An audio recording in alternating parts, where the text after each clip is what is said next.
প্রভাত কাজ থেকে সবে ফিরেছে, সারাদিন প্রচুর পরিশ্রম করেছে, ভাদ্র রোদে মাটি কুপিয়েছে, এখন একটু বিশ্রাম নিচ্ছে। আকরাম এসে হাজির, বলে রাত্রে যাত্রা আছে জয়গ্রামে।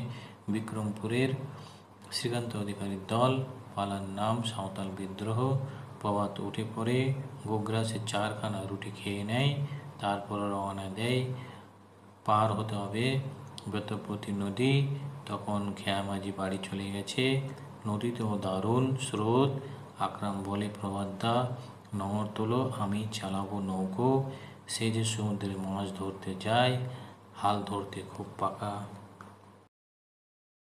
তালপুকুরের মাঠে তখন যাত্রা শুরু হয়ে গেছে, লোক গিজগিজ করছে। যাত্রায় তখন এক বুড়ো চাষিকে জমিদার আর মহাজন মিলে খুব মারছে, আর তার মুখ দিয়ে রক্ত পড়ছে। তা দেখে চাষিরা সব রুখে দাঁড়ায়, সবার হাতে তীর ধনুক।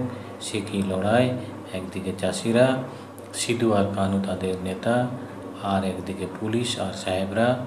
অনেক চাষি মারা গেল, তবু মাথা নোয়ালো না। শুনতে শুনতে রাত ভোর হয়ে যায়, সূর্য ওঠে।